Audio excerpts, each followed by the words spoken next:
Hello guys, welcome to local school. So friends, in this video I am going to discuss a new cue card topic. Topic is describe a person who impressed you the most when you were in primary school. So guys, आपने उस person के बारे में बताना है जिसने आपको सबसे ज़्यादा इम्प्रेस्ड किया जब आप प्राइमरी स्कूल में थे। तो गाइस सबसे पहले हम आइडियाज़ की डिस्कस कर लें कि आप क्या क्या बोल सकते हैं इस टॉपिक पर। तो गाइस आप किसी भी पर्सन के बारे में बोल सकते हैं। आपका पेरेंट्स में से कोई एक हो सकता है, मदर या फादर, आपके ग्रैंड पेरेंट्स भी हो सकते हैं, आपका ब्रदर हो सकता है, आपकी सिस्टर हो सकती है, इवन दैट आपका कोई फ्रेंड हो सकता है। और अगर बात प्राइमरी स्कूल की हो रही है तो आपका कोई भी टीचर हो सकता है। तो आप इन सभी करैक्टर्स में से कोई एक के बारे में बोल सकते हैं, क्योंकि जब भी आप बचपन में होते हैं तो आप इन सभी के साथ ज़्यादा रहते हैं। तो इन सभी में से कोई एक होगा जिसने आपको इन्फ्लुएंस किया होगा। सबसे पहले तो मैं यही कहूँगा कि आप नेचुरल बोलें, जो आपको बचपन में सबसे अच्छा लगता था उसी के बारे में बोलें। अगर मैं अपने आइडियाज़ की डिस्कस करूं, अपना आइडिया जो मैंने क्या है, तो मैं एक टीचर के बारे में बोलूँगा जो मुझे बहुत अच्छे लगते थे जब मैं प्राइमरी स्कूल में पढ़ता था। तो गाइस चलिए सबसे पहले इसके क्यूज़ देख लेते हैं। हु ही और शी इज़, वो कौन है। हाउ यू नो हिम, आप उसे कैसे जानते हैं। वाई ही और she impress you the most, उसने आपको इतना इम्प्रेस क्यों किया, ऐसा कौन सा रीज़न था। And how you feel about him और हर, आप उसके बारे में क्या सोचते हैं, क्या फील करते हैं। आपने जब भी अपना क्यू कार्ड सुनाना है एग्जामिनर को, तो आपने ये सारे क्यूज़ कवर करने हैं, वरना आपके जो बैंड डिडक्ट हो सकते हैं अगर आपने ये क्यूज़ में से कोई एक भी छोड़ दिया। तो चलिए गाइस अब हम डिस्कस कर लेते हैं मेरे आइडिया को मैंने कैसे एक्सप्लेन किया है। उससे पहले हम वोकैबुलरी देख लेते हैं जो मैंने यूज़ की है अपने क्यू कार्ड में। ये अवश्य नहीं है कि आप भी सेम यही आइडिया लें और यही वोकैबुलरी यूज़ करें। आप सिर्फ नेचुरल बोलें, जो आपके साथ एक्सपीरियंस हुआ है उसी पर बोलें, सिंपल बोलें। आपके 6.5 to 7 तक तो फिर भी आ जाएंगे। तो चलिए देखते हैं guys. Wonderful days, wonderful days क्या होते हैं गाइस, शानदार दिन, जिनको हम शानदार मतलब कि अच्छे, बहुत ही वंडरफुल डेज़ होते हैं हमारी लाइफ के, उनको वंडरफुल डे कहते हैं, वो जो बहुत ही शानदार दिन होते हैं। उसके बाद सॉफ्ट स्पोकन, सॉफ्ट स्पोकन होता है जो अच्छे बोले, एक दूसरे के साथ अच्छा व्यवहार करे, अच्छा बोले। लवेबल पर्सन होता है जिसको हर कोई पसंद करे। उसके बाद कॉर्डियल रिलेशन, कॉर्डियल रिलेशन होता है अच्छे रिश्ते, गुड रिलेशन। मैथोडिकल, मैथोडिकल होता है done according to a systematic और इस्टेब्लिश फॉर्म ऑफ प्रोसीजर। आप कह सकते हैं कि स्टेप बाय स्टेप कोई कार्य करना, उसको मैथोडिकल कहते हैं, कोई प्रोसीजर को फॉलो करना। Spare no pains, spare no pains क्या होता है गाइस, टू डू समथिंग और doing something, spend as much time, money और एफर्ट एज इज नेसेसरी, कि कोई ऐसा काम करना और उस पर उतना समय लगाना या फिर पैसा लगाना या फिर एफर्ट लगाना जितना ज़रूरी है, कि तब तक जब तक वो कार्य हो ना जाए। आप कह सकते हैं स्पेयर नो पेन्स का मीनिंग होता है कि किसी कार्य को तब तक करना जब तक वो पूरा ना हो जाए। उसके बाद मैलिस, मैलिस क्या होता है द इंटेंशन और डिज़ायर टू डू इवल और बैड, कुछ गलत करने की इंटेंशन को मैलिस बोलते हैं। तो चलिए गाइस सबसे पहले इंट्रोडक्शन से स्टार्ट करते हैं। Well, school days are really wonderful days of life, specially primary school days when we have no worry about material things. तो कह रहे हैं स्कूल डेज सबसे शानदार डेज़ होते हैं, because specially primary school day, जो शुरू के स्कूल डेज़ होते हैं उनमें, क्योंकि हमारे पास कोई टेंशन नहीं होती, कोई वरी नहीं होती, माइंड बिल्कुल फ्री होता है। During my primary school life, जब मेरी प्राइमरी स्कूल लाइफ थी, I have come across several person, मैं बहुत लोगों के कंटेक्ट में आया था। No one has impress me, किसी ने भी मुझे इम्प्रेस नहीं किया, सो मच एज, जितना कि अवर इंग्लिश टीचर, जितना कि मेरी इंग्लिश टीचर ने मुझे किया। Here I would like to talk about Mrs Pooja. यहाँ पर मैं मिसेज़ पूजा के बारे में बताना चाहूँगा। Who impressed me the most, जिसने मुझे सबसे ज़्यादा इम्प्रेस्ड किया। तो चलिए गाइस अब हम क्वेश्चन पर क्यूज़ पर जाते हैं। Who she और he is, तो ये तो लाइन बोल दी। Here I would like to speak about Mrs Pooja who impressed me the most. Next, she was in charge of our class in 4th standard, वो हमारी इंचार्ज थी 4th standard में। And our English teacher, वो हमें English teach करती थी। She was a very lovable person, soft spoken and well manners. She used to come neatly dressed. वो एक lovable person थी, soft spoken थी and well mannered थी, और वो अच्छे से तैयार होकर आते थे। Used to come neatly dressed. Next अगर हम बात करें हाउ यू न्यू हिम, आप उसे कैसे जानते हैं। I did not know him personally, मैं उसे व्यक्तिगत रूप से नहीं जानता था, पर्सनली नहीं जानता था। First time I met her in school, मैं उन्हें स्कूल में ही मिला था। She possess complete self confidence in her teaching, वह उस पर उनके पास पूरा कॉन्फिडेंस था टीचिंग को regarding. She had very cordial relation with her students, और अपने सारे स्टूडेंट्स के साथ उनके अच्छे रिलेशन थे। आई कैन से, मैं ये कह सकता हूँ, she was a sincere and sympathetic friend to all, कि वो सबकी एक अच्छी दोस्त थी। उसके बाद गाइस, वाई ही और she impress you the most, उन्होंने आपको इम्प्रेस क्यों किया। आई स्टिल रिमेंबर, मुझे अब तक याद है, that she always use very simple word, कि बहुत ही आसान शब्दों का वो यूज़ करते थे। So that even an average student, जो एक एवरेज स्टूडेंट है, आल्सो फॉलो होता है, जो उनको फॉलो कर सके, वो जो पढ़ा रहे हैं उनको याद कर सके। She had always been very methodical in her approach, जो वो हमेशा मैथोडिकल रहते थे। मैथोडिकल मैंने कहा कि प्रोसीज स्टेप बाय स्टेप चलते थे अपनी अप्रोच में, अपने जो टीचिंग का मेथड था उसमें। When she finds somebody has difficulty, जब उनको लगता था कि किसी को डिफ़िकल्टी हो रही है समझने में, she would spare no pain, spare no pain मैंने बताया था, कभी इतना एफर्ट करते थे कि जब तक उसको समझ नहीं आता तब तक आगे नहीं जाते थे। सॉरी गाइस, यहाँ पर ही आ गया, शी लिख लेना। she would spare no pain to make the student understand her teaching of poetry had been marvellous, और जो उनकी टीचिंग सी पोइट्री वगैरह, क्योंकि गाइस 4th स्टैंडर्ड में हमारे पास पोइम्स वगैरह होती हैं, तो पोइम्स ही हमें सिखाते थे, और उनका जो सिखाने का मेथड था बहुत ही अच्छा था, बहुत ही मार्वलस था। She would simply get into the spirit of poet, वो एकदम आप कह सकते हैं कि जैसे हमारे सामने कोई वही पोइट खड़ा हो जिसने वो पोइम लिखी है, ठीक उसी तरह सुनाते थे। She taught in a good manner, वो बहुत ही अच्छे तरीके से सिखाते थे। Her way of teaching was very impressive, उनका ये वे टीचिंग का मुझे बहुत इम्प्रेसिव लगा। He explain everything in an interesting way, और उन्होंने सब कुछ शी गाइज यहाँ पर शी कर लेना। She explain everything in an interesting वे, सब कुछ उन्होंने बहुत ही इंटरेस्टिंग वे से समझाया।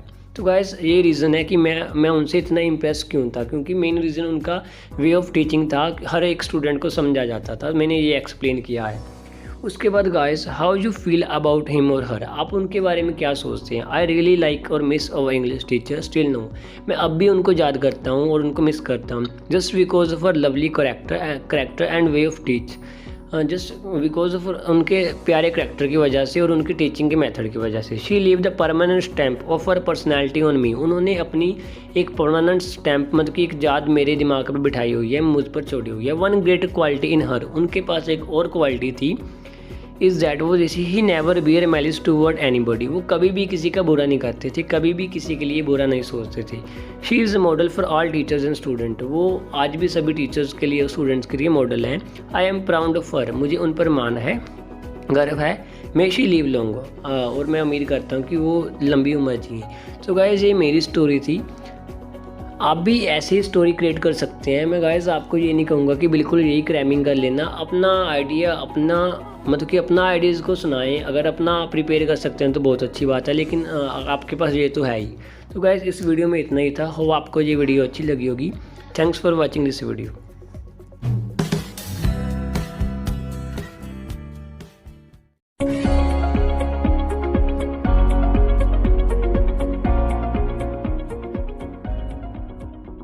Hello guys, welcome to Loco School. So friends, in this video I am going to discuss a new cue topic. Topic is describe an item on which you spend more than expected. आपने कोई वो ऐसी चीज़ explain करनी है, describe करना है जिस पर आपको ज़्यादा पे करना पड़ा, जितना आपने एक्सपेक्ट किया था, मतलब कि अपनी एक्सपेक्टेशन से ज़्यादा पे करना पड़ा। तो गाइस, सबसे पहले हम आइडियाज़ डिस्कस कर लेते हैं कि आप किस किस चीज़ के टॉपिक के बारे में बोल सकते हैं। सबसे पहले mobile.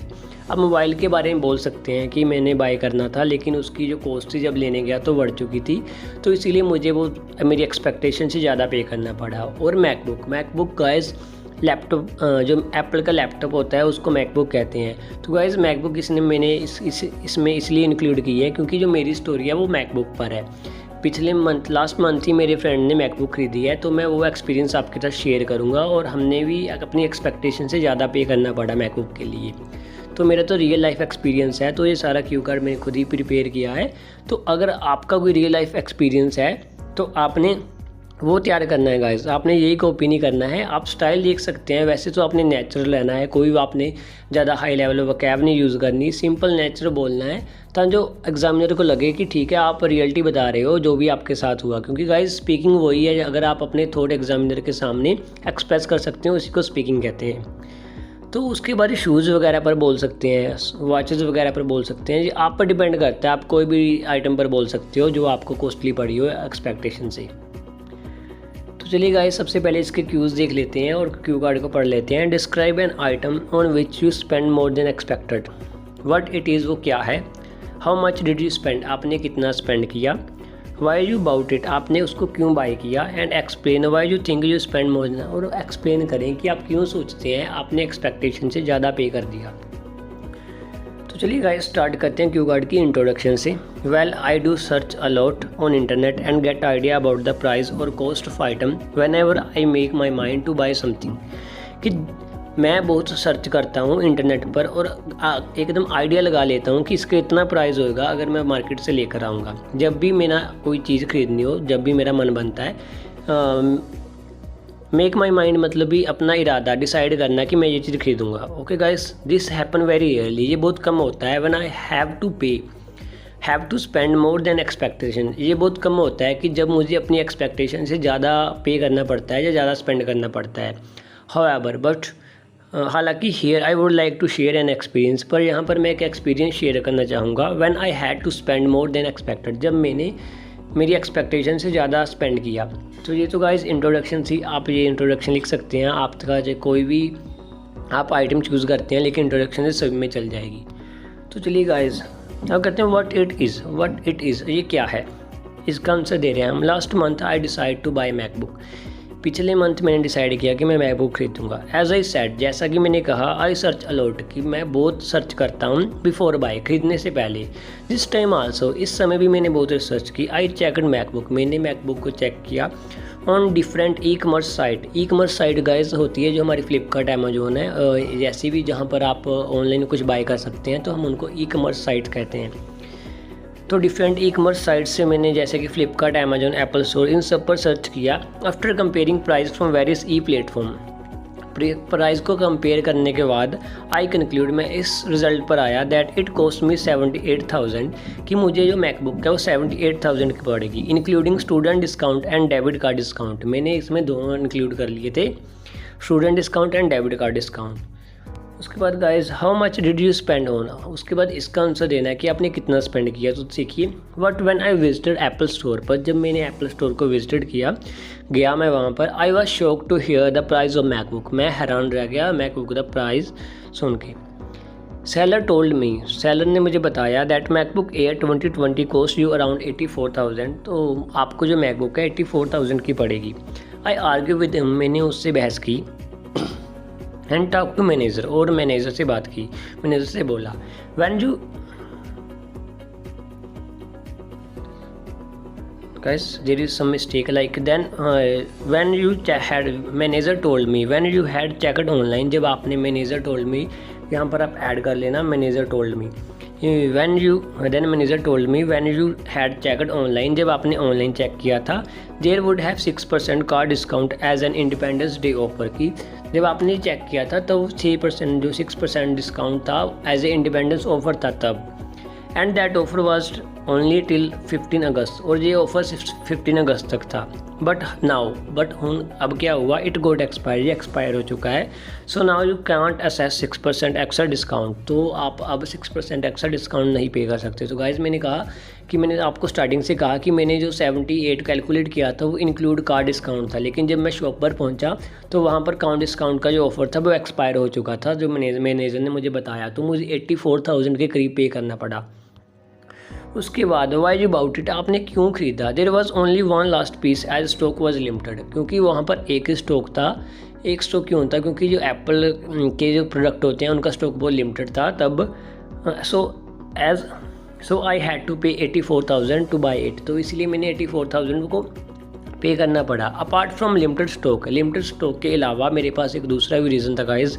I had been waiting for last 3 year, मैं पिछले 3 साल से वेट कर रहा था, and collecting money for it, और मैकबुक के लिए मैं मनी को कलेक्ट कर रहा था, इकट्ठा कर रहा था। That's why I can't wait more, इसलिए मैं और ज़्यादा इंतजार नहीं कर सकता था, इसलिए मैंने पे भी ज़्यादा कर दिया ताकि मैं मैकबुक खरीद सकूँ। उसके बाद आता है guys, explain why you think you pay more than expected. After reaching at home, घर पहुंचने के बाद, I realize that it was my mistake, कि ये मेरी गलती है।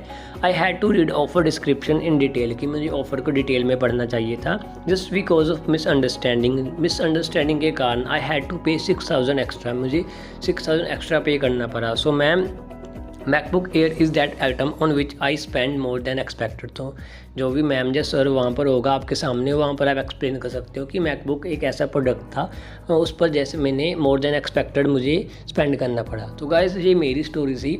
आपकी अगर कोई ऐसी स्टोरी रही हो तो आप उस पर अपना प्रिपेयर करें। तो आज की वीडियो में बस इतना ही था। होप आपको ये वीडियो अच्छी लगी होगी। अगर आप इस चैनल पर नए हैं तो प्लीज़ चैनल को सब्सक्राइब करें और इस बेल आइकन पर भी क्लिक करें ताकि आपको मेरी आने वाली वीडियो की नोटिफिकेशन सबसे पहले मिल सके।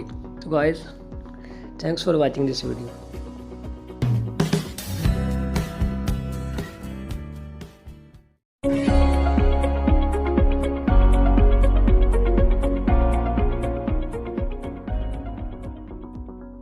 Hello guys, welcome to local school. So friends, in this video I am going to discuss a new cue card topic. Topic is describe an activity that you usually do and that waste your time. So guys, आपने कोई ऐसी activity बतानी है जो आप करते हो और वो एक्टिविटी आपका समय ख़राब करती है।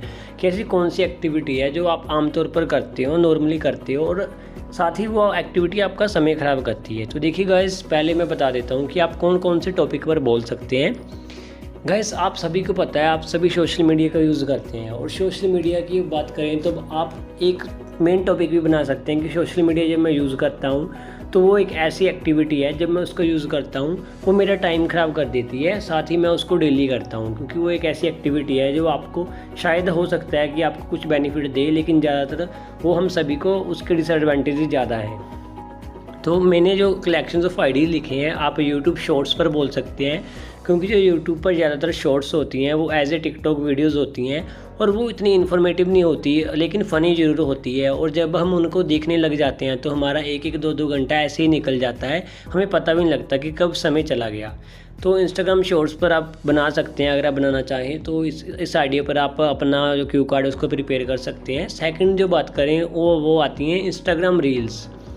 आप सभी को पता है कि इंस्टाग्राम रील्स कितनी फेमस हैं। ये भी सेम यूट्यूब शॉर्ट जैसी ही होती हैं इंस्टाग्राम रील्स। इस पर बड़ी बड़ी भी होती हैं, 5-10 मिनट तक की हो सकती हैं इंस्टाग्राम रील्स। ये भी बहुत समय ख़राब करती है। अगर आप एक समय इसे स्टार्ट कर दें देखना तो आपके 1-2 घंटे ऐसे ही चले जाएंगे। और मानता हूँ कि आपका एंटरटेनमेंट होता है लेकिन आपको कोई बेनिफिट नहीं होता, आपका समय ही बर्बाद होता है अगर आप डेली लाइफ में इस एक्टिविटी को करते हैं। और जो थर्ड एंड लास्ट जो मैं कहना चाहूँगा वो ये चैट इन व्हाट्सएप ग्रुप या फिर चैट टू योर फ्रेंड्स कि जो हम चैट करते हैं वो भी इतनी बेनिफिशियल नहीं होती। अगर आपको कोई काम हो तो हम डायरेक्ट फ़ोन भी कर सकते हैं, लेकिन हम अपने ग्रुप्स में जो हमारे कॉल्स के ग्रुप होते हैं या कोई भी आपका फ्रेंड्स का ग्रुप होगा, जब हम चैट करते हैं तो उसमें भी हमारा बहुत सारा समय जो ख़राब हो जाता है, हमें पता नहीं चलता। तो ये 3-4 एक्टिविटीज़ ऐसी हैं जो हम सभी करते हैं और ये सारा हमारा वेस्टेज ऑफ टाइम, हमारे टाइम को ख़राब कर देती है। आपकी चॉइस है गाइस, आपको अगर कोई और एक्टिविटी लगती है जो आपका समय ख़राब करती है आप उसको भी इंक्लूड कर सकते हैं, लेकिन जो मैंने अपना क्यू कार्ड प्रिपेयर किया है वो है इंस्टाग्राम रील्स पर। तो चलिए देखते हैं कि क्या है, कैसी स्टोरी बनी हुई है। सबसे पहले इसके क्यूज़ देखिए गाइस, व्हाट इट इज़, ये क्या है, कि नाम क्या है उस एक्टिविटी का। तो मैंने कहा Instagram reels. When you usually do it, आप इसको कब करते हैं। तो मैं शाम को करता हूँ। मैंने उससे रिगार्डिंग स्टोरी बनाई है कि मैं जो वॉच करता हूँ रील्स को वो ज़्यादातर शाम के समय करता हूँ। वाई यू डू इट, आप इसे क्यों करते हैं। एक्चुअली गाइज मैं रिलैक्स होने के लिए करता हूँ या कुछ भी आप बता सकते हो कि एंटरटेन होने के लिए करते हैं, लेकिन पता ही नहीं चलता कब 1-2 घंटे ऐसे ही बीत जाते हैं और उसके बाद भी फिर पढ़ने में या कोई भी कार्य करने में मन नहीं लगता। और लास्ट बट नॉट लीस्ट क्या है, and explain why you think it waste your time. और फिर बाद में आपने अंत में बताना है क्यों आपको लगता है कि ये एक्टिविटी आपका समय ख़राब करती है। चलिए गाइज स्टार्ट करते हैं एक आइडिया के साथ। वेल, इंट्रोडक्शन देखिए guys, I know time is most precious thing in the world. I am really aware about the fact that once it go it will never come back. मैं जानता हूँ कि टाइम है बहुत कीमती है, पूरी दुनिया में सबसे कीमती टाइम है। और मैं इससे भी भली भांति अवेयर हूँ कि जो अगर ये एक बार चला गया तो फिर मुड़कर वापस नहीं आता है। डिस्पाइट नोइंग दिस फैक्ट, इस फैक्ट के जानने के बावजूद भी I sometimes waste it in meaningless work such as chatting with friends, counting likes on social media etc. कि मुझे पता है टाइम कितना प्रीशियस है, इसके बाद भी मैं कभी कभी समय को बर्बाद कर देता हूँ, ख़राब कर देता हूँ। मीनिंगलेस वर्क, कोई व्यर्थ काम करने में, जैसे कि अपने दोस्तों के साथ चैट करना, काउंटिंग लाइक, सोशल मीडिया पर लाइक वगैरह काउंट करना, किसने फ़ोटो लाइक कर दी, वो सभी हम आप नॉर्मली हर इंसान करता है। तो वैसे ही मैंने बताया है कि मैं ये काम भी करता हूँ। Here I would like to talk about an activity, but यहाँ पर मैं एक ऐसी एक्टिविटी के बारे में बताना चाहता हूँ that I do almost on daily basis, जो मैं ऑलमोस्ट मतलब कि अक्सर डेली बेसिस पर करता हूँ, and it waste my time, और वो एक्टिविटी मेरा टाइम वेस्ट करती है। This is watching. वो एक्टिविटी क्या है? This is watching reels on Instagram. जो है कि वॉचिंग इंस्टाग्राम रील्स, या फिर कह सकते हैं watching reels on Instagram. Activity का नाम ये है गाइस। आप कोई भी, जैसे मैंने आपको पहले बताया, यूट्यूब शॉर्ट लिख सकते हैं, चैटिंग विद फ्रेंड्स लिख सकते हैं, व्हाट्सएप ग्रुप में चैटिंग लिख सकते हैं।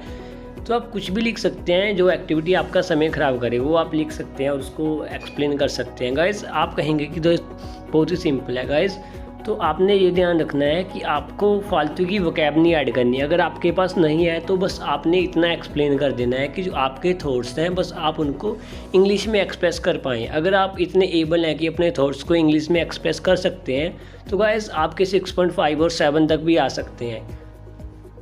तो चलिए गाइस नेक्स्ट देखते हैं, when you usually do it. आप इसको कब करते हैं? देखिए गाइस, इसको मैं एक लाइन में ख़त्म नहीं कर सकता कि मैं इसको शाम के समय करता हूँ, तो मैंने एडिशन करनी पड़ी। मैंने बताया पहले भी, इंस्टाग्राम रील्स है क्या। Instagram reels is now a storehouse of heaps of videos some worthy of being called contents. यानी जो इंस्टाग्राम है वो स्टोर हाउस है बहुत सारी वीडियोस का। कुछ लोग कहते हैं कि ये कंटेंट है, अच्छा कंटेंट है, while some being pure crap. कुछ लोग इसे कूड़ा करकटी कहते हैं। Even other days, every other day, हर एक अगले दिन, देयर इज़ न्यू ट्रेंड, एक नया ट्रेंड होता है। और जो फ्लॉक ऑफ यूज़र्स, मतलब कि जो यूज़र हैं वो फॉलोइंग इट ब्लाइंडली, और जो नए ट्रेंड को जो यूज़र हैं वो फॉलो करते हैं। जैसे कि आपको मैं एग्जांपल देता हूँ जी, बचपन का प्यार। इस गाने को सभी जो ज़्यादातर एक्टिव यूज़र हैं इंस्टाग्राम पर या फिर आप किसी भी प्लेटफॉर्म लगा लें, इस गाने पर रील्स बनी हैं गाइस। तो ये देखो, ये एक ट्रेंड बन गया और सारे यूथ ने इसको फॉलो किया। इवन दैट उन्होंने आंखें बंद कर ये भी नहीं सोचा कि सही भी है या गलत है। वैसे भी तो ये क्यों कहते हैं, आगे देखिए guys. Not even once questioning the sensibility और the point of that trend because it is all fun. Because वो सोचते हैं भी ये सारा जो भी हम कर रहे हैं ये सिर्फ फ़न के लिए है। I watch Instagram reels usually evening at around 7 o'clock। मैं जो इंस्टाग्राम रील्स है अप्रोक्सीमेटली 7 o'clock के नियर अबाउट देखता हूँ। तो आगे देखिए, why do you do it. आप इसको क्यों करते हैं इस एक्टिविटी को, जब आपको पता है कि समय खराब करती है। तो देखिए इसका मैंने कैसे एक्सप्लेन किया है। I just use Instagram. मैं इंस्टाग्राम का यूज़ करता हूँ फिर सिर्फ रिलैक्स होने के लिए, रिलैक्सेशन के लिए। Once I start watching reels, जब भी मैं रील्स को स्टार्ट कर देता हूँ वॉचिंग, टाइम फ्लाइज, जो समय है वो एकदम फास्टली मूव करता है। कि समय एकदम, टाइम फ्लाई का मीनिंग है गाइस समय एकदम लग जाना, समय का बहुत फास्ट हो जाना कि पता ही नहीं लगना कि समय गुजर गया। There are all type of reels. तो मैं क्या कह रहा हूँ कि जो इंस्टाग्राम पर सभी टाइप की रील्स अवेलेबल हैं, जैसे कि एजुकेशनल भी हैं, मोटिवेशनल भी हैं और फ़नी भी है। बट मैं प्रेफर करता हूँ funny. I like funny reels most and spend time to watch these reels. मैं कह रहा हूँ कि Instagram are good source of entertainment. भी जो इंस्टाग्राम है वो भी एंटरटेनमेंट का गुड सोर्स है, but only if you watch it for limited time. But अगर आप उसका यूज़ करते हो, वॉच करते हो लिमिटेड टाइम के लिए। तो बता दिए मैंने वाई यू डू इट भी मैं एंटरटेनमेंट के लिए करता हूँ, मैं इस समय करता हूँ, क्या क्या देखता हूँ, जी मैंने सारा एक्सप्लेन कर दिया।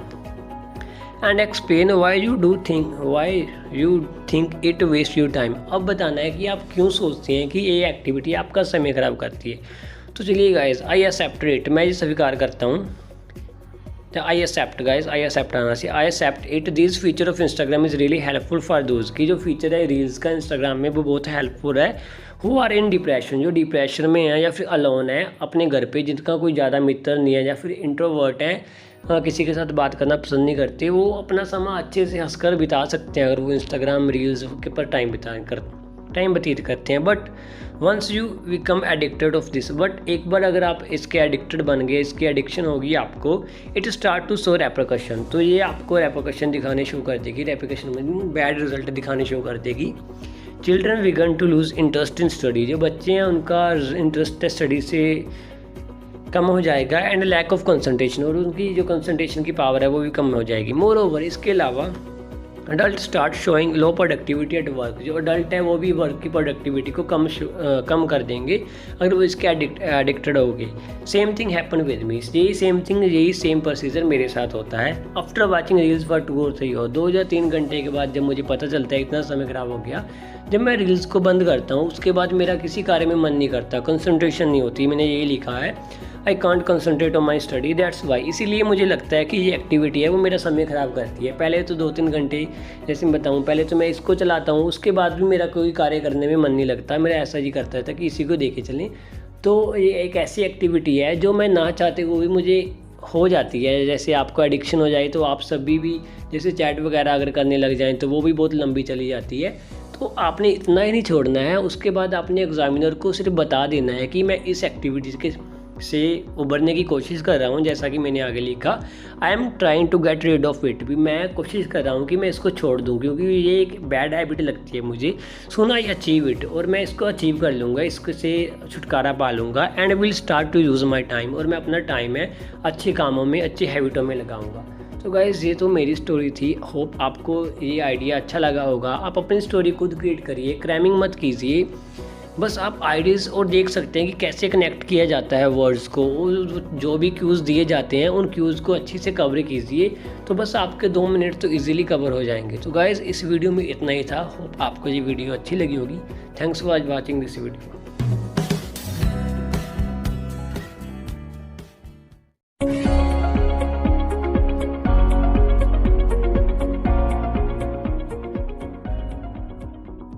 Hello guys, welcome to Local School. So friends, in this video I'm going to discuss a new cue card topic. Topic is describe a difficult thing you did. So guys, कोई ऐसा कार्य जो आपको difficult लगा हो लेकिन आपने कर लिया हो, मतलब कि ऐसी कोई एक्टिविटी कह सकते हैं जो आपको डिफ़िकल्ट लगी हो लेकिन आपने वो सीख ली हो, आपने वो कर ली हो, आपने उसके बारे में बताना है। तो देखिए गाइस, आपकी लाइफ में कोई ना कोई ऐसा काम तो होगा जो आपको डिफ़िकल्ट लगा होगा, लेकिन डिफ़िकल्ट होने के बावजूद भी आपने उसे करा होगा। तो बस आपने वही एक्टिविटी बतानी है जो आपको डिफ़िकल्ट लगी लेकिन फिर भी आपने वो की। तो अगर हम कलेक्शन ऑफ आइडियाज़ की बात करें कि क्या क्या बोल सकते हैं आप इस क्यू कार्ड में, तो सबसे पहले आप स्विमिंग बोल सकते हैं गाइस, क्योंकि स्विमिंग कोई ईजी एक्टिविटी नहीं है या फिर इजी थिंग नहीं है। वे इसको सीखने में समय लगता है, और एक बार आप अगर सीख गए तो आपको कह सकते हैं कि स्विमिंग मेरे लिए डिफ़िकल्ट थी। इसी के साथ आप ड्राइविंग और कुकिंग, इन दोनों में से कोई भी बोल सकते हैं। ड्राइविंग भी एक डिफ़िकल्ट थिंग है और कुकिंग ही। स्पेशली अगर बात की जाए तो ड्राइविंग जो होती है गर्ल्स के लिए थोड़ी डिफ़िकल्ट होती है, और जो कुकिंग है वो बॉयज़ के लिए डिफ़िकल्ट होती है। तो बॉयज़ और गर्ल्स अपने अकॉर्डिंग चूज़ कर सकते हैं। और उसके बाद जो मैंने लिखा है लूजिंग वेट को लूज़ करना भी बहुत डिफ़िकल्ट थिंग है गाइस। अगर आपने सचमुच किया है और आपका अगर रियल लाइफ एक्सपीरियंस है तो आप इस टॉपिक पर भी बोल सकते हैं, क्योंकि डिफ़िकल्ट थिंग यू डिड। उसके बाद गेटिंग जॉब, अगर आपने ग्रेजुएशन की हुई है और अगर आप स्ट्रगल कर रहे हो जॉब के लिए, या फिर आपने स्ट्रगल किया है जॉब के लिए, आप अब जॉब पर हो, तो आप उस पर बोल सकते हैं कि कैसे आपने अपनी फ़र्स्ट जॉब ली। क्योंकि गाइस फ़र्स्ट जॉब लेना भी एक बहुत ही डिफ़िकल्ट टास्क होता है, और जो जिसने ले लिया है उसने वो डिफ़िकल्ट थिंग को अचीव कर लिया है। तो गाइस जो वर्किंग है वो इस टॉपिक पर भी बोल सकते हैं। उसके बाद चेंजिंग हैबिट या फिर आप कह सकते हैं कि आपको किसी चीज़ की एडिक्शन से, जैसे आप ड्रग्स वगैरह, अल्कोहल वगैरह, कोई भी आप लगा सकते हैं कि अब आपने उसको छोड़ा, फिर आपने अच्छी हैबिट्स पाई, तो उस पर भी आप बोल सकते हैं जो आपके लिए बहुत डिफ़िकल्ट था लेकिन आपने फिर भी किया। और उसके बाद लर्निंग एनी लैंग्वेज, कोई भी लैंग्वेज या कोई भी न्यू स्किल जो आपने लर्न करनी है, जो कोई भी लैंग्वेज हो सकती है जो आपने सीखी है। आपके लिए जो भी, अगर आप कोई भी लैंग्वेज सीखते हैं तो सबसे पहले आपको डिफ़िकल्ट लगती है। तो इतने सारे टॉपिक, इतने सारे आइडियाज़ में से आप कोई भी यूज़ कर सकते हैं, सारे आइडियाज़ आपके लिए ठीक रहेंगे। और अगर मैं मेरी बात करूं तो गाइस मैंने ड्राइविंग पर बनाया है, क्योंकि जो ड्राइविंग है एक ऐसी स्किल है जो खासकर गर्ल्स के लिए थोड़ी डिफ़िकल्ट होती है और बॉयज़ के लिए भी होती है। ऐसी बात नहीं है कि हर कोई बॉयज़ पहले दिन ही सीख जाता है, उसको भी टाइम लगता है। तो ये जो ड्राइविंग स्किल है इस पर मैंने अपना क्यू कार्ड बनाया है, तो चलिए रीड करते हैं उसको। सबसे पहले क्यूज़ देख लेते हैं। व्हाट इट वाज, ये क्या, कौन सी स्किल है। हाउ डिड, कौन सी थिंग है। How did you complete it, आपने इसे कैसे पूरा किया, आपने इसे कैसे कंप्लीट किया, कैसे डन किया। वाई इट वॉज डिफ़िकल्ट, आपके लिए डिफ़िकल्ट क्यों थी। And how you felt about doing it, और जब आप इसको करते हैं तो आपको कैसा लगा था करने के बाद। तो गाइस देखिए इंट्रोडक्शन में क्या है। एंड व्हाट इट वाज, दोनों क्वेश्चन का आंसर इसमें दिया गया है। Well it is true some things look difficult at first. ये सत्य है कि जो कुछ चीज़ें होती हैं वो देखने में सबसे पहले कठिन लगती हैं, but not at all and in the end, पर अंत में वो भी सरल लगती हैं। ऐसी होती नहीं जैसे हम सोचते हैं। Everyone in life go through this practice. हर कोई व्यक्ति इस प्रैक्टिस, ये जो चीज़ है वो देखता है अपनी लाइफ में। सम पीपल गिव अप, कुछ लोग गिव अप कर देते हैं। While some of them just try hard and achieve it, और कुछ लोग वो हार्ड वर्क करते हैं और उसको अचीव कर लेते हैं। Luckily I am one of them, मैं उनमें से हूँ हु नेवर गिव अप, जो कभी भी हार नहीं मानते। I have done many challenging things such as losing weight, cooking etcetera. मैंने बहुत सी चीज़ें की हैं जो मेरे लिए चैलेंजिंग थी, जो मेरे लिए डिफ़िकल्ट थी, लाइक लूजिंग वेट और cooking etcetera. Here I would like to talk about driving, but यहाँ पर मैं ड्राइविंग की बात करना चाहूँगा, विच सीम्स वेरी डिफ़िकल्ट, जो मुझे बहुत डिफ़िकल्ट लगी थी। वट आई लर्न इट, पर फिर भी मैंने इसको सीखा। How did you complete it, तो अगर बताना है कि आपने इसे कैसे कंप्लीट किया, कैसे आपने वो स्किल सीखी या फिर कैसे आपने कंप्लीट किया। Drive a car is not a cup of tea specially in India. कहते driving car cup of tea means कोई आसान काम नहीं है, स्पेशली इंडिया में। Where you find huge traffic in each and every road, जहाँ पर आप ट्रैफिक हर एक और देख सकते हैं। टू लर्न ड्राइविंग को सीखने के लिए first I attended driving school, मैंने एक ड्राइविंग स्कूल अटेंड किया। Where I learn about different sign of road safety, वहाँ पर मैंने रोड सेफ्टी के सबसे पहले साइन सीखे। Then completed 15 to 20 day training under expert staff, और उसके बाद मैंने 15 to 20 डे जो प्रैक्टिस थी वो ट्रेनिंग ली एक्सपर्ट स्टाफ के अंडर। तो गाइस ऐसे कर मैंने अपनी जो कंप्लीट किया था उस टास्क को। वाई इट वॉज डिफ़िकल्ट, ये आपके लिए डिफ़िकल्ट क्यों है। Driving is not as difficult for all, difficult thing for driving है हर किसी के लिए डिफ़िकल्ट नहीं है, but this is one of the difficult thing for me, पर मेरे लिए ये डिफ़िकल्ट थी।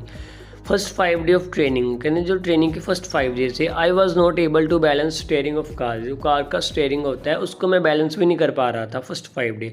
I remember at that time, मुझे याद है मैं उस समय सोच रहा था, I was thinking driving is not for me, कि ये ड्राइविंग है वो मेरे लिए तो नहीं बनी है। But I can't accept defeat, पर मैं हार नहीं मान सकता था। So I observe the other, तो मैंने दूसरों को ऑब्जर्व किया, हु आर गुड ड्राइवर, जो अच्छे ड्राइव करते हैं, and try to implement it during my training, और वही सब कुछ मैंने अपने ट्रेनिंग में इम्प्लीमेंट करने की कोशिश की। माई ट्रेनर आल्सो गाइडेड मी, जो मेरा ट्रेनर था जो मुझे सिखा रहा था, जिसका मैंने स्कूल ज्वाइन किया था, उसने मुझे गाइड किया and told me about the important traffic rule, और उसने साथ ही मुझे ट्रैफिक रूल्स के बारे में बताया कि हम सेफ्टी को कैसे इंश्योर कर सकते हैं। जैसे guys always wear a seat belt को पाना, avoid distraction, do not cross the road limit, service your car regularly, follow traffic signals, maintain lane discipline, be careful during bad weather, maintain a safe distance. So guys आप इन सभी में से कोई 4-5 कर सकते हैं अगर आपको इतने याद रहेंगे, लेकिन आप ये ज़रूर बताना कि जब भी आपने जिस भी ट्रेनिंग स्कूल से आपने सीखी थी तो उन्होंने आपको ये सारी चीज़ें बताई थी, ताकि जो एग्जामिनर को लगे कि आपने सचमुच ड्राइविंग सीखी है और सीखने के लिए आपको सचमुच वो डिफ़िकल्ट लगी थी जिस समय आपने सीखी थी। सो ये तो हो गया। उसके बाद how you felt about doing it, आपने कैसा फील किया जब आप उसको करते हैं। तो देखिएगा in the last day of training के लास्ट दिन I was able to drive alone, मैं एबल था कि मैं अकेला ड्राइव कर सकता हूँ। हाउएवर बट हालांकि I was little bit nervous to take my car on highway, but मैं थोड़ा नर्वस था कि मैं अपनी कार को हाईवे पर नहीं ले जा सकता। तो गाइस आप सभी को पता है कि आप 10-15 दिन में जो गाड़ी है उसको हाईवे पर नहीं ले जा सकते, क्योंकि हाईवे पर जो गाड़ियों की स्पीड होती है वो 100 से ऊपर होती है, 100 से ऊपर होती है। तो हाईवे पर सिर्फ वही गाड़ी चला सकता है जो एक्सपर्ट हो या फिर जिसके साथ कोई एक्सपर्ट बैठा हो। तो जब भी मैंने लॉन्ग रूट पर जाना होता था, so whenever I had to go on long route I use to go with my father, तो मैं अपने फादर के साथ ही जाता था ताकि वो मुझे अगर मुझसे कोई गलती होती है तो मुझे गाइड कर सकें। After doing driving for 1 year, driving को 1 साल तक करने की, मतलब कि जब 1 साल मेरा पूरा हो गया था, मैं धीरे धीरे चला रहा था, now I am able to go alone, तो मैं अकेला भी ड्राइव कर सकता था कहीं भी। I also got driving license from RTO office, तो मैंने इसी दौरान अपना एक लाइसेंस भी लिया, driving license. Whenever I drive, अब जब भी मैं ड्राइव करता हूँ, it is always a great experience, ये बहुत ही अच्छा एक्सपीरियंस रहता है मेरा। I can't explain it in word, मैं इसको शब्दों में बयान नहीं कर सकता। सो सर और ma'am, driving is that thing which I found difficult but able to do at the end. So driving एक ऐसी स्किल थी जो मुझे डिफ़िकल्ट लगी लेकिन फिर भी मैंने वो की।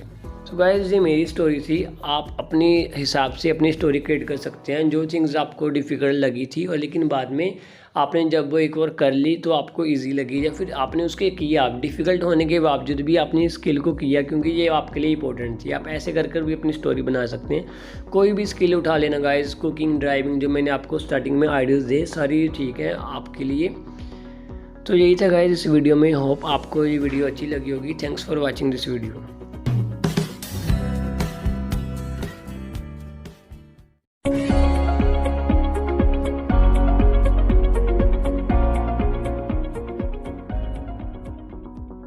Hello guys, welcome to local school. So guys, in this video I am going to discuss a new cue card topic. Topic is describe a time you moved to a new home or school.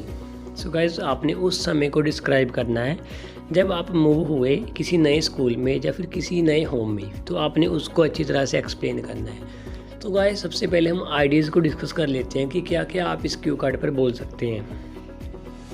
तो सबसे पहले ये question आता है कि हम अपना home कब चेंज करते हैं, कब हम किसी न्यू होम में मूव होते हैं। तो इसके दो रीज़न हो सकते हैं गाइस। या तो आपकी कहीं जॉब लग गई हो तब आपने अपना होम चेंज किया हो, या फिर आपके पेरेंट्स का ट्रांसफ़र किसी और शहर में हो गया तब आप अपना होम चेंज करते हैं। या फिर एक थर्ड रीज़न आता है कि आपके जिस गांव में या शहर में आप रह रहे हो वहाँ पर जो फैसिलिटीज़ है वो अच्छी नहीं है, और अपने बच्चों के लिए आपको फैसिलिटीज़ अच्छी चाहिए, तब भी आप अपना जो होम है उसको चेंज कर सकते हैं। जो मेरी स्टोरी है गाइस वो इसी पर है, लेकिन मैंने स्कूल के बारे में बताया है कि कैसे मैंने अपना स्कूल चेंज किया था। उसी के साथ जब मैंने अपना स्कूल चेंज किया था तभी मेरा होम भी चेंज हो गया था, क्योंकि पहले हम विलेज में रहते थे। विलेज में ना तो बेसिक एजुकेशन जो फैसिलिटी होती हैं वो थी, और ना ही वहाँ पर हॉस्पिटल वगैरह या कुछ भी फैसिलिटी नहीं थी। तो मेरे ही साथ मेरी फैमिली ने मूव किया था, इससे मुझे नया स्कूल मिल गया था, तो उनको एक नए शहर में शिफ्टिंग हो गई इसी बहाने। सो आप भी ऐसी स्टोरी क्रिएट कर सकते हैं। और अगर आप स्पेशली अकेले स्कूल पर बनाना चाहते हैं तो आप बना सकते हैं कि पहले मैं प्राइमरी स्कूल तक में जब पढ़ता था तब वो 5th तक प्राइमरी स्कूल था जब मैं पढ़ता था, लेकिन जब मैंने सेकेंडरी स्टडी करनी थी आगे 5th 6th 7th, तो मैंने सेकेंडरी स्कूल में एडमिशन ली। वो भी आपके लिए नया स्कूल था, क्योंकि कई स्कूल प्राइमरी होते हैं जिसमें सिर्फ 5 क्लास तक पढ़ाई जाती है, 5th तक पढ़ाया जाता है। उसके बाद जो स्कूल होते हैं वो सेकेंडरी स्कूल होते हैं। तो आप कह सकते हैं कि जब मैं प्राइमरी टू सेकेंडरी स्कूल में मूव हुआ था तो उसको एक्सप्लेन कर सकते हैं कि आपका एक्सपीरियंस कैसा रहा था। तो गाइस सबसे पहले इसके क्यूज़ देख लेते हैं, ताकि जो हमारा जो क्यू कार्ड प्रिपेयर करें उसको अच्छी तरह से कवर कर पाएँ। सबसे पहले व्हेन यू मूव, आप कब मूव हुए आपने वो बताना है, किस ईयर मूव हुए थे, और आपने बस उसका एस्टिमेट बता देना है। वेयर यू मूव, आप कहाँ मूव हुए, आपका जो स्कूल था या आपका जो होम था वो किस शहर में था वहाँ पर बता देना है। वाई यू मूव, आप क्यों मूव हुए, अपनी सिचुएशन एक्सप्लेन कर देनी है, जो भी आपका रीज़न रहा होगा। हाउ यू फेल्ट अबाउट, और मूव होने के बाद आपने क्या फील किया, क्या आप फील करते हैं वो बताना है। तो चलिए गाइस स्टार्ट करते हैं मेरी स्टोरी से। तो इंट्रोडक्शन में देखिए, a school is a place that comes second to home. School एक ऐसी प्लेस है जो घर के बाद दूसरा स्थान रखती है। Providing children with shelter and the opportunity to gain and expand their knowledge. जो स्कूल है वो क्या करते हैं, शेल्टर प्रोवाइड करते हैं बच्चों को, और साथ ही अपॉर्चुनिटी देते हैं भी अपनी जो नॉलेज है उसको एक्सपेंड कर सकें in every possible field of learning and curriculum in existence. तो ये गाइस ये स्टार्ट इंट्रोडक्शन लाइन थी, मैंने ये यूज़ की है। आप कोई भी यूज़ कर सकते हैं रिलेटेड टू स्कूल या फिर होम। अगर आप स्कूल पर बोल रहे हैं तो स्कूल की कीजिए, अगर होम पर बोल रहे हैं तो होम की कीजिए। Here I would like to talk about a time when I move to another school. अब मैं उस बारे बात करूँगा, उस समय की बात करूँगा जब मैं नए स्कूल में गया था। So when you move, I still remember when I was 7 year old। मैंने बता दिया कि कब मैंने मूव किया था, जब मैं 7 साल का था। मुझे अब भी याद है कि जब मैं 7 साल का था, I had to change my school. तो मैंने अपना स्कूल चेंज करना पड़ा था। माई न्यू स्कूल, अब मैं बता रहा हूँ कि जो माई new school name was Cambridge international school. जो नया स्कूल का नाम था वो कैम्ब्रिज इंटरनेशनल स्कूल था। This school was one of the most popular and highly rated school in the city. The building of my school was very beautiful green and spacious. It was well equipped with several object required for proper schooling. तो guys ये मैंने school को थोड़ा explain कर दिया कि कब मैंने किया था और स्कूल कैसा था। अब guys where you move and why you move, आप कहाँ मूव करें और क्यों मूव करें, इन दोनों क्वेश्चंस का आपने आंसर भी देना है। My new school was located at the distance of 500 meter away from my new home in Sangrur city Punjab. जो मेरा स्कूल था वो 500 मीटर की दूरी पर था मेरे नए घर से, जो कि संगरूर और पंजाब में है, संगरूर डिस्ट्रिक्ट में, पंजाब में। Actually before joining new school, अब मैं बताता हूँ कि कैसे मैंने ये स्टोरी, क्यों मैंने ज्वाइन किया। Actually before joining new school को ज्वाइन करने से पहले I lived in a small village name Khokhar. मैं एक छोटे से विलेज में रहता था जिसका नाम खोखर था, विद माई फैमिली, अपनी फैमिली के साथ। Where no quality education was available, वहाँ पर क्वालिटी एजुकेशन उपलब्ध नहीं थी। There was only primary school, वहाँ पर एक ही प्राइमरी स्कूल था, और आप कह सकते हैं कि मैंने अपनी प्राइमरी एजुकेशन वहाँ से की है। So to get higher education, इसीलिए मुझे हायर एजुकेशन गेन करने के लिए I had to move in a city, मुझे अब सिटी में मूव करना पड़ा अलॉन्ग विद माई फैमिली। ये तो गाइस मेरा रीज़न था, और लेकिन मैंने कहा कि मैंने अपना होम भी चेंज किया है, तो मुझे होम का भी रीज़न देना पड़ेगा कि आपको होम क्यों चेंज करना पड़ा, आप अप डाउन भी तो कर सकते थे, तो उसका भी रीज़न बता रहा हूँ। My whole family also wanted to shift in a city, जो मेरी फैमिली है वो भी एक सिटी में शिफ्ट होना चाहती थी, because life in a city much better than village. जो लाइफ है सिटी की वो विलेज से बहुत अच्छी है। अर्बन पीपल, जो शहरी लोग होते हैं, get each and every basic amenities such as clean water, education, hospital etcetera which villagers can't found in their locality. क्योंकि जो शहरी लोग होते हैं वो साफ वाटर, एजुकेशन, हॉस्पिटल जैसी फैसिलिटीज़ उनको आसानी से मिल जाती हैं, बल्कि जो विलेजर्स होते हैं उनको ये सब कुछ अपने एरिया में नहीं मिलता। That's why all left our village, so इसीलिए हमने सभी ने अपना जो घर है उसको छोड़ दिया and move to Sangrur city, और संगरूर सिटी में आ गए। Where I completed secondary and tertiary education, जहाँ जिस सिटी में मैंने अपनी सेकेंडरी और टर्शरी एजुकेशन पूरी की। Next, how you feel about it, आप कैसे फील किया आपने उसके बाद। Well it was really a good decision that my parents took for our wellbeing, मुझे ये सचमुच बहुत ही अच्छा डिसीज़न लगा मेरे पेरेंट्स का, जो उन्होंने हमारे लिए लिया। माई new school had all the facilities, जो मेरा स्कूल था उसमें सारी फैसिलिटीज़ थी, like sports, study and other activities which I never assess in my village, जो मैं अपने विलेज में तो कभी भी असेस नहीं कर पाता। There was big library, playground and auditorium, ये सभी जो फैसिलिटीज़ थी जो मेरे स्कूल में थी। I spend my 7 to 8 hour in my school, in my new school. मैंने 7 से 8 जो साल है अपने वो इसी स्कूल में पढ़ाई की, and then got admission in college for tertiary, उसके बाद मैंने जो एडमिशन ली अपने टर्शरी एजुकेशन के लिए कॉलेज में। तो गाइस आप ऐसे कर बता सकते थे आपकी स्टोरी। इसमें क्या हुआ, जिस क्यू कार्ड में आपका एक नया स्कूल भी कवर हो गया, साथ ही होम कवर हो गया। लेकिन गाइस इसमें ज़्यादा प्रायोरिटी स्कूल को दी गई है, क्योंकि स्कूल की वजह से मैंने होम चेंज करना पड़ा। अगर आपको होम को प्रायोरिटी देनी है तो होम की वजह से आपका स्कूल चेंज होगा, क्योंकि अगर आप किसी सिटी में जाओगी तो ऑफकोर्स आपको स्कूल भी चेंज करना पड़ेगा अगर आप होम चेंज करते हो। तो आप कैसे ही बना सकते हैं, अगर आप अकेला होम चेंज करना चाहते हैं उस पर भी बन जाएगा, अगर आप अकेला स्कूल करना चाहते हैं उस पर भी, अगर आप दोनों करना चाहते हैं तो उस पर मैंने आपको बनाकर दिखा दिया। तो गाइस जैसा आपको अच्छा लगे वैसा कीजिए, इसको क्रैमिंग मत करना, ये तो बस आपके आइडियाज़ को बताना था कि आप क्या क्या बोल सकते हैं। होप आपको ये वीडियो अच्छी लगी होगी।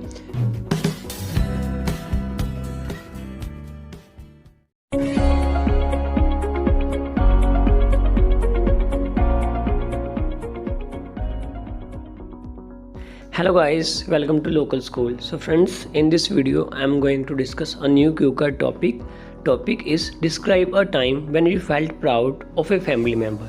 तो गाइस आपने उस समय को डिस्क्राइब करना है, उस समय को बयान करना है जिस समय आपको प्राउड फील हुआ अपने किसी फैमिली मेम्बर पर। तो देखिए गाइस, सबसे पहले इसके आइडियाज़ डिस्कस कर सकते हैं। सबसे पहले तो ये बता सकता हूँ मैं, आप किस किस के बारे में बोल सकते हैं। अपने पेरेंट्स में से फादर मदर किसी एक के बारे में बोल सकते हैं आप, ग्रैंड पेरेंट्स में से किसी एक के बारे में बोल सकते हैं, ब्रदर के बारे में बोल सकते हैं, और सिस्टर के बारे में बोल सकते हैं। अगर आपकी जॉइंट फैमिली है तो अंकल आंट, आपके चाचा जी चाची जी, इन सभी के बारे में बोल सकते हैं। लेकिन गाइस अब बात आती है कि feel proud of a family member, कि हमें कब कब अपनी जो फैमिली के मेम्बर होते हैं उन पर प्राउड फील होता है। तो अगर बच्चों की बात की जाए, जो फैमिली में बच्चे होते हैं उन पर पेरेंट्स तब प्राउड फील करते हैं जब वो अपनी कक्षा में अव्वल आते हैं, एक्सीलेंट परफॉर्म करते हैं, या फिर जब भी उनको अवार्डेड किया जाता है स्कूल की तरफ से या सोसाइटी की तरफ से, कैसे भी जब भी वो सम्मान लेकर आते हैं बाहर से, तभी जो फैमिली है उनको प्राउड फील होती है, प्राउड फील होता है। और ऐसा ही अगर ग्रैंड पेरेंट्स और पेरेंट्स की बात की जाए तो बच्चे उन पर तब प्राउड फील करते हैं जब उनको किसी फंक्शन में या फिर बाहर किसी ने सम्मानित किया हो, जैसे कोई सोसाइटी में फंक्शन था वहाँ पर उनको सम्मानित किया गया, तब आपको प्राउड फील होगा अपने पेरेंट्स पर। ये नहीं गाइस, छोटी छोटी बातें ही बहुत होती हैं, जैसे आपके जो पेरेंट्स हैं वो बहुत ही अच्छे हैं, हर एक की हेल्प करते हैं। और आपने देखा कि एक समय किसी को पैसे की आवश्यकता थी, लेकिन आपके पेरेंट्स ने बिना कुछ सोचे उनको उनकी हेल्प की, तो उस समय भी आपको प्राउड फील होगा। मतलब कि आपने बहुत से केस देखे होंगे, हर व्यक्ति अपनी फैमिली पर प्राउड तो फील करता है, उसकी वजह अलग अलग होती है। तो आप कोई भी एक वजह चूज़ कर सकते हैं। जो मैं अपने इस टॉपिक में अपने आइडिया पर बताऊँगा वो मैं बताऊँगा कि मैं अपने ब्रदर पर प्राउड फील करता हूँ, क्यों करता हूँ। तो चलिए अब उसकी सारी स्टोरी डिस्कस करते हैं। तो चलिए स्टार्ट करते हैं क्यू कार्ड के आइडिया को। तो देखिएगा, ये सबसे पहले हम क्यू कार्ड को पढ़ लेते हैं। Describe a time when you felt proud of a family member. उस समय को डिस्क्राइब करें जब आपने किसी फैमिली मेम्बर पर प्राउड किया। व्हेन इट हैपन, वो कब हुआ था। हु इज़ द पर्सन, वो पर्सन कौन है। व्हाट द पर्सन डिड, उस पर्सन ने क्या किया था। And explain why you felt proud of him, और आपको एक्सप्लेन करना है कि आपको उस पर क्यों प्राउड फील हुआ। तो देखिए गाइस, पहले तो इंट्रोडक्शन दे रहे हैं हम। A family is one of the greatest gift God has given to all living creature on the earth including humans. Wherever we go in this world and whatever we may achieve, our heart and soul will always be in our home because it is where our beautiful family is. I really love and proud of my all family members, but here I would like to speak about a time when I felt proud on my brother. Next thing, what it happened, when it happened, ये कब हुआ। Actually last year during the annual function of school, my brother awarded with 3 different trophies. जो मेरे brother को 3 different trophies के साथ सम्मानित किया गया। First for ranking first in annual, जो फर्स्ट ट्रॉफी थी वो एनुअल एग्ज़ाम में अव्वल करने फर्स्ट रैंक लेने के लिए थी। Second for getting first position in district level science fair, जो सेकंड पोजीशन थी वो उसने साइंस फेयर में पार्टिसिपेट किया था उसके लिए थी, उसमें फर्स्ट पोजीशन हासिल की थी। And third for awarded best volunteer during NSS camp, जो एनएस कैंप लगते हैं हमारे स्कूल्स में, उसमें बेस्ट वॉलंटियर की ट्रॉफी थी, वो भी मेरे भाई को मिली थी। तो उन्होंने ये किया था, कब हुआ था, ये लास्ट ईयर हुआ था।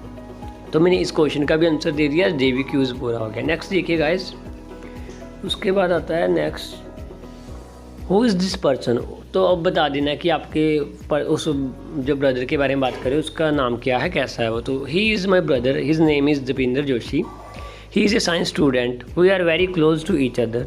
ही is one of the intelligent students in the school. He participate in all curriculum activities of school. So guys, इतना मैंने उसके पर्सन के बारे में एक्सप्लेन कर दिया है। नेक्स्ट थिंग, आप कुछ और लाइन्स भी ऐड कर सकते हैं अगर आप चाहें। व्हाट द पर्सन डिड, उस पर्सन ने क्या किया था, मतलब कि जिसके बारे में बता रहे हैं। Last year he took part in science exhibition which is organise, sorry guys यहाँ पर आवाज़ कर लेना, which was organise by at district level. He secured first position because of his excellent speech and wonderful idea of model that is how to generate electricity while cycling. Apart from this, he also joined NSS camp. During this camp, students do some voluntary work such as cleaning public places of city. One who performed best and guided the whole team of be choose as best volunteer among the group. So guys, तो मैंने बताया कि पहले तो उसने क्या किया था, साइंस एग्जीबिशन में पार्टिसिपेट किया था और उसकी एक्सीलेंट स्पीच की वजह से और उसके मॉडल के आइडिया की वजह से उसको फर्स्ट रैंक मिला डिस्ट्रिक्ट लेवल पर। इसके अलावा उसने एनएस कैंप ज्वाइन किया था, जिसमें क्या होता है कि जब स्टूडेंट्स हैं वो सारे मिलकर सिटी की सफाई वगैरह करते हैं, उनको साफ़ वगैरह करते हैं, और एक वॉलंटरी कैंप होता है, फ्री में वो ये सर्विस प्रोवाइड करते हैं। और उसके बाद क्या होता है, जब भी कोई एनएस कैंप ज्वाइन करता है तो उसमें एक लीडर होता है, और जो लीडर अच्छे से परफॉर्म करता है और अपनी टीम को अच्छे से गाइड करता है तो उसको as a best volunteer trophy दी जाती है। और ये trophy last year this award was given to my, तो ये लास्ट ईयर जो अवार्ड थी बेस्ट वॉलंटियर ट्रॉफी, ये भी मेरे भाई को दिया गया था। He was got first rank, और उसके अलावा उसने एकेडमिक में भी फर्स्ट रैंक हासिल किया था। तो उसने ये 3 कार्य किए थे गाइस, क्योंकि अगर मैं एक ट्रॉफ़ी की बात करता तो वो इतने प्राउड फील करने वाली बात नहीं थी, लेकिन अगर कोई व्यक्ति 3 ट्रॉफ़ी एनुअल जो अपना एनुअल फंक्शन होता है उसमें अगर कोई व्यक्ति 3 ट्रॉफीज़ लेकर आए तो सच में आपको सभी को प्राउड फील होना चाहिए उस पर, अगर वो आपकी फैमिली का मेंबर है। तो ये मैंने बता दिया कि उसने क्या क्या किया था। उसके बाद and explain why you felt proud, और अब बताओ कि आपको उस पर मान क्यों है, आपको उस पर प्राउड क्यों फील होता है, गर्व क्यों होता है। ही गोट 3 अवार्ड इन ए डे, क्योंकि उसने 3 अवार्ड एक ही दिन में हासिल किए। This was really a proud moment for all our family member. तो ये सारे, हम मेरे लिए नहीं बल्कि सारी फैमिली के लिए एक गर्वित होने वाली बात थी। ऑल वर अप्रिशिएट हिम, सभी ने उसको अप्रिशिएट किया। My parents were very happy at that time, मेरे जो पेरेंट्स थे बहुत खुश थे उस समय। ही इज़ फर्स्ट, वो फर्स्ट था फ्रॉम आवर फैमिली, हमारी फैमिली से, who awarded 3 time in a day, जिसको एक ही दिन में 3 बार अवार्ड दिए गए। We all family member pray for him, हम सारे फैमिली मेम्बर उसके लिए प्रे करते हैं। He soon fulfil his dream, वो अपना सपना पूरा करे। एंड मे लिव लॉन्ग, और अपनी लंबी उम्र जिए। तो गाइस ये मेरी स्टोरी थी, आप भी अपनी स्टोरी क्रिएट कर सकते हैं। आप बिल्कुल इसको क्रैमिंग मत करना। जो मैं आपको वैसे मैं पहले ही बता चुका हूँ कि फैमिली में कोई ना कोई ऐसा तो होता ही है। वैसे तो सारी फैमिली होती है जिस पर हम प्राउड फील करते हैं, लेकिन कुछ इंसिडेंट ऐसे होते हैं जब आपको सच में लगता है कि हाँ यस मैं I belong to this family. So बस आपने वही इंसिडेंट को डिस्कस करना है, नेचुरल रहना है, आपको ज़्यादा वोकैबलरी ऐड करने की आवश्यकता नहीं है। अगर आप फ्लुएंट रहेंगे, नेचुरल बोलेंगे, तब भी आप अपने डिज़ायरेबल बैंड स्कोर पर कर पाएंगे। तो गाइज़ इस वीडियो में इतना ही था। होप आपको ये वीडियो अच्छी लगी होगी। अगर आप इस चैनल पर नए हैं गाइज़ तो please subscribe my channel and also share it with your friends who are preparing for IELTS. So यही था बस। Thanks for watching this video.